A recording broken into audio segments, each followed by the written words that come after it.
So I woke up on this Monday morning with snow in the car, which is always great at the beginning of November when you get snow in the car. But actually it was a pretty good reminder. No parking, perfect. It's a pretty good reminder to do that thing that we do every single year, the reminder for winter tires. So it's good to be with the lads here at Eccles. We got Scott. I know Scott. Good, yourself? Jeff over there. Where's Bruce? Oh, Bruce is hiding over there. We'll get Bruce at some point. Good to see you, Brucey.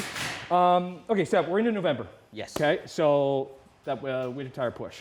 And we're going through reminders that we have each and every year, but they're always good because we kind of, short-term memory. Yes, every year winter comes. Okay. Where are we right now as far as, are you booking a couple weeks out? We're about a week out. I can picture the first real snowfall. It'll hit 2 or 3 weeks after that. I think even like we need to kind of be getting in the books now because then it's done, it's out of the way, and it's all good. Let's go show off. I know we got Jeff taking off some tires right now, but let's go through some reminders of why winter tires are good, Scott. Yeah. Compared to, let's see, all seasons. You got a couple examples here? Yeah, I got an all-season tire here. It is got a few seasons on it. So just give you an example. It's pretty worn. Compared to a winter tire, you see all these little sipes here. This is what gives you the grip on your ice, and this design here helps evacuate the snow and slush, and with the all-season, you don't see that. So like, let's say on a cold winter day in January, what's this tire going to be doing compared to this tire? Yeah, so the other thing is winter tires, they have a different rubber formula in them. So they are made to stay pliable in the colder weather. So if it's like -5, -10, this one's still going to give you some good grip. Well, this one is basically a hockey puck. Hockey puck, that's a good analogy. Yeah. Okay, other tips, reminders. Some people like to take their rubber on and off. Yep. Yay, nay? I would always suggest putting them on their own rims. There's a couple reasons. Taking your tires on and off every 6 months is actually physically hard on the tire. You could damage the tire. They may not last as long.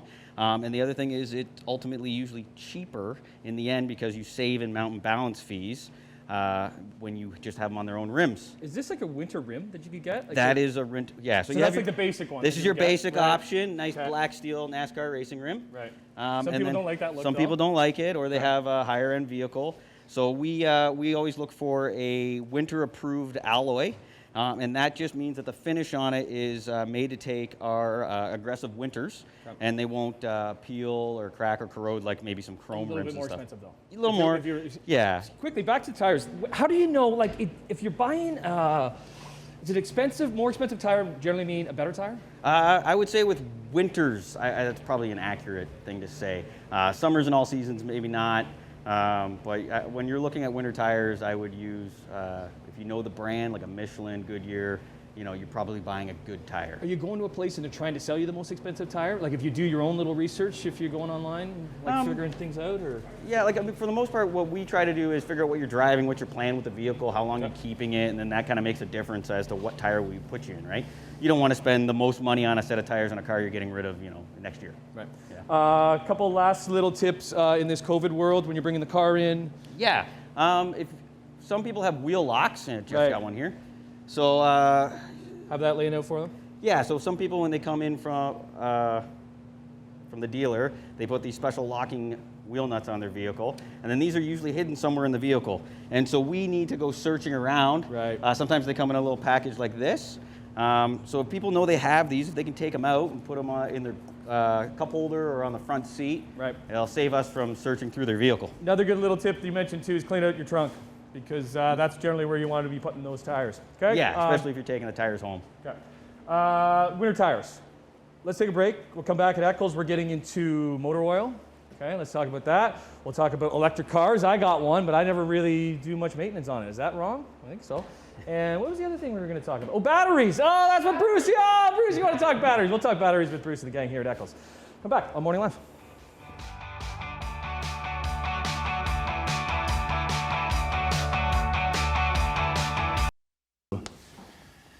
Well, good morning, everybody. Happy Tuesday. Good to be back here at Eccles in Dundas. And like, there's so many things about the cars that, I don't know, we don't know, like batteries. And when we need to be replacing batteries, like this one. Good to be with Bruce. Good to see you, Bruce. Good to be seen. Thanks, Yeah, Tim. Boy. Okay, batteries. This time of the year, we talk a lot about winter tires and other things to do with the car. What about, are batteries lasting as long as they used to last? Oh yeah, batteries last, I'm certain, as long as they've ever lasted. But there's so many more electrical components on a vehicle now as compared to what there was, say, 20 years ago. So the demand on the battery has increased dramatically. So now, even though the batteries may be better, they've got a busy job. I mean, this battery here has a busy job. It looks new. It looks fairly new, doesn't it? Now, here's the thing. This has been in the car for approximately 4 years. The car was still starting, but it's got no reserve left. So in other words, one cold morning, you're going to go out, click, click, click, click, click, click. So that's why we recommend testing all the batteries before the winter. Make sure your battery's strong and got lots of reserve and ready to go. What's the life of a battery? Does it depend? Every battery's different. I mean, I think if you said, if you took an average, if you said 5 years average for a battery, you'd probably be in line with that. Yeah? So, yeah. Is there certain brands that are better than others? Well, I mean, we sell AC Delco products, but here's, I'm showing you an AC Delco battery that's failed after 4 years. So, but I would say there's a certain amount to be said about the price of the battery. If a battery's $39.95, you're going to get a $39.95 battery. You know what I'm saying? That's the lowest. Like, what's the... Well, I mean, to tell you the truth, I think the lowest price battery is probably over $100 now. But right, and that should be good for 4 years. Something else we wanted to touch on. This is my car here. I'm going to close this because we want to talk about wipers, right? Yeah. That's something. Why do we not spend money on wipers? I don't know. I'll tell you something. The wiper is the most overlooked service out of everything on the car, and I think it's because you only use them when it's raining, and if you don't bring the car in on a rainy day, you forget all about them. And that's why we check every vehicle, every service, we check the wipers. And what happens is, these rubber strips harden right up. The sun destroys, as you know, UV destroys everything. Well, these things harden right up. And before long, they're going up and down in the windshield like 2 strips of raw bacon, and they're not doing a thing. So scratching the windshield too. So, and scratching your windshield. So, and the thing is, you don't remember until it's pouring rain, you're in busy traffic, and your wipers are sloshing back and forth, and you go, my goodness, I can't see a thing. Even when we're getting into like this snowy kind of yucky time of the year too, you get that ice and slush, and it gets a little nasty. And you'll see a lot of people, they have the wipers up like this in the winter and stuff like that. Well, yay, nay? I mean, I don't know. I guess I see people do it. I personally don't, but the reality of it is you got to make sure these things are free, so I understand what they're doing. Right, okay. A couple good points there. Let's take a break. We'll come back with Jeff, and we'll get into, there's another whole world. Motor oil. How many different types? What do you need to put in? Can you put everything in? We'll get to that when we come back with Eccles and the whole gang here on Morning Live. Checking the oil. Age-old pastime. Now, checking the oil isn't the issue. Okay, so if it does need oil, what oil are you supposed to be putting into your car? That is what we're finding out with the man himself, Jeff, here at Eccles in Dundas. Good to see you, Jeff. Good to see you. There used to be like 2 types. Now there's like how many umpteenth types of oil? It's probably the biggest part of our inventory aside from tires that we have here now. It's just a huge thing. So I've got an example here of 5W30. There's 1, 2, 3, 4 in this keg, and then these 2 big tanks behind. Okay, difference between 5W and 10W. It is the thickness when it's cold. So the first number is how thick it is when it's cold, okay? And the last number is how thick it is when it's hot. The W stands that it's made for winter. Winter, okay. So in the winter, you would definitely want 5W rather than 10W? Just about everything in North America built now will recommend a W oil. Will recommend it. Pretty much. But it doesn't matter the 5 or the 10? It comes down to very specific manufacturer, okay? So everybody has their own ideas. It's like baking a cake. They come up with a recipe, your mom liked it, my mom liked it, your dad likes what? It's all still cake, but it's oil. How do you guys know if a car's coming in, what oil to put into it? We use our information system that we have, or one of the bigger things is every car has a manual. I say that. Lots of them are virtual now, okay? Digital, they're on dash, they're on a DVD player. But I did do an example here quickly. Okay. So this is Toyota oil, 0W16. You can see how fast that moves. Okay. This is the old stuff. This is 2050. You can see how thick it is. And I put this in a freezer, and it's been out of the freezer for a couple minutes while we've been talking here on the bench, so it has warmed up. But you can see the difference in the viscosity. Just using the example as like winter when that cold. When it's cold. You want it thicker? No, you want it thinner. You want it thinner. That's why we have Jeff. You want it thinner because you want it to lubricate the parts right away. So you get in your car, most of us don't even get in it. Most of us are inside. You hit the remote start, Car starts outside. You're not even out there. Yeah.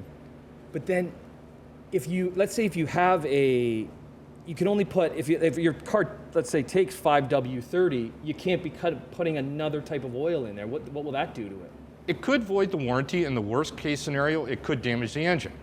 Okay, so that's, again, it's really, really manufacturer, vehicle specific. General Motors wants one type of oil, Toyota wants another type of oil, and they all want different viscosities. Again, you got to check your owner's manual or go by a really good information system. Or have a trusty mechanic like Jeff and the gang here at Eccles. You know what? I don't check my oil. My electric car, that's a new world, but there are maintenance issues that you need with an electric car, and we'll get into that when we come back on Morning Live.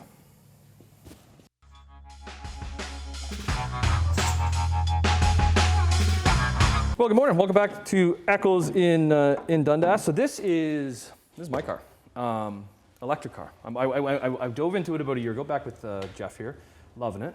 Yep. And the thing is, it's been a year, and it's never been in the garage. I've never brought it in for service because normally with an oil change, we were talking oil changes last half hour, you get used to bringing the car in for an oil change, and you guys would check everything over. What do you find with electric cars? Do they still need to be serviced? They still need to be serviced because you've got rotating wheels, so the wheels need to be rotated because tires are expensive. You want to make sure that you keep the wear even on those. They still have filters, like this will have a cabin air filter. Lots of them still have a base battery, like yours does, and as we were surprised to see on yours, a year old and it's got corrosion on it. That's what that is there, eh? That's corrosion. So stuff like that gets caught at an oil change. Again, defective wipers. Lights aren't a problem anymore because just about everything's gone to LED, but you know, on some of the cars that are hybrids, that cross over, there's still light bulbs that burn out. Other thing that we need to check is the brakes. Although it does regenerative braking and doesn't really use the brakes like a traditional car, they still need service because we've got winter and stuff seizes up. That could also be the issue because you're not using the brakes as much. It is. They might even break down. Like brakes are meant to be used. They're meant to be used, yes. Yeah. So if you're not using them, they might break down a little quicker. What can we do here? Like what happens here? Like where's that coming from? That is just the corrosion that is actually voltage coming across the terminals going to ground. Really? Okay. And it causes that corrosion. I don't even know, what would you use this battery for in an electric car? Because everything is coming from the main battery, right? It comes from the main battery, but if something happens to the main battery, that still gives you some accessories and allows the system to function. Okay, it's a backup. It's just a redundancy. So, do you like working on electric cars? Is it a whole new world for you? The very first time we drove a Tesla, it was a real challenge just trying to figure out how to make it move. But once we got past that, and I don't know whether you've ever experienced a Tesla security system, make sure you got your earplugs on. Really? Yes, okay, good. It's quite interesting. But, no, they're not. We have no fear with them. But here's the thing, and I know there's worries like when it comes to auto repair, when it comes to electric cars, because they don't need to be repaired as much, but there is all those things that you just don't think about that, that I need to check up on. Hey, good seeing you. Good seeing you. Good seeing you, Bruce. Good seeing you, Scott. So they're booking about a week out here for winter tires. Again, I know it takes that first snowfall to get your winter tires on. Why wait so long? So to get into your local shop and get set up for the winter.